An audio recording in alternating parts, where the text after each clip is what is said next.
mempersiapkan kebun untuk menghadapi panen pada tahun yang akan datang.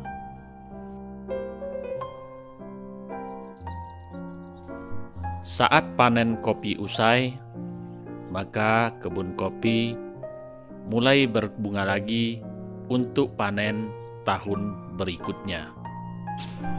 Bunga akan tumbuh pada ruas yang belum pernah berproduksi. Bunga terbaik adalah bunga yang tumbuh pada ranting B0 ataupun B1, yaitu ranting yang belum pernah berbuah ataupun ranting yang sudah berbuah satu kali atau B1.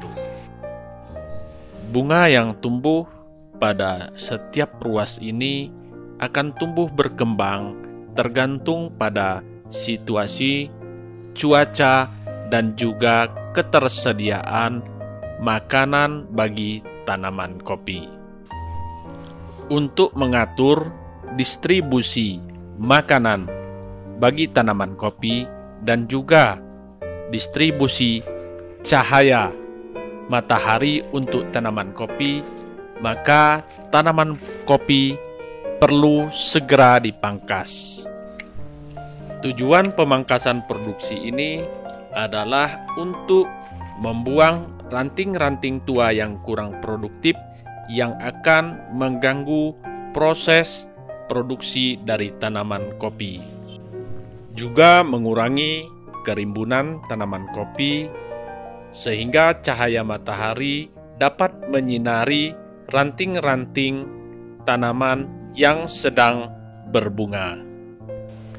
Dengan pemangkasan ini, maka batang kopi akan fokus untuk perkembangan bunga-bunga tanaman kopi hingga menjadi buah yang sempurna. Apabila unsur makanan tidak terdistribusi secara sempurna pada tanaman kopi dan juga cahaya matahari yang kurang menyinari tanaman kopi, maka bunga akan rontok sebelum menjadi buah.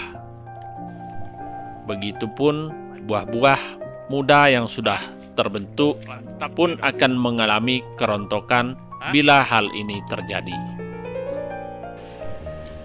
Suasana kebun kopi setelah dilakukan pemangkasan tampak sangat terang dan juga sangat ramping. Pada pohon kopi hanyalah tersisa ranting-ranting yang belum pernah berbuah atau disebut B0 dan juga ranting-ranting yang telah berbuah satu kali atau disebut B1. Dan pada setiap pohon rata-rata terdapat 20 hingga 50 ranting saja.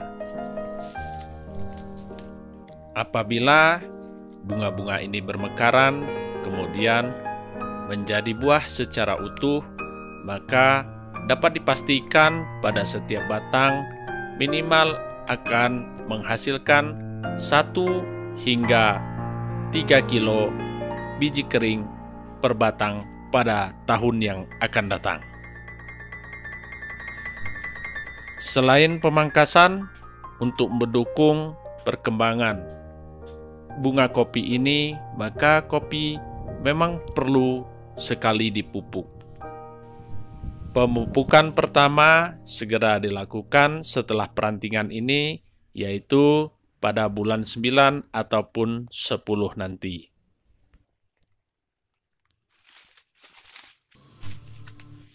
Keadaan pohon yang ramping ini akan kembali menjadi rimbun 2 atau 3 bulan yang akan datang. Kembang akan berubah menjadi buah, dan kita harus menjaga agar buah-buah muda ini tidak rontok sehingga dapat berproduksi dengan maksimal. Menata penyelenggaraan kebun dengan terjadwal, teratur, dan terukur akan menjadikan kebun kita berproduksi secara maksimal sesuai dengan harapan dari petani.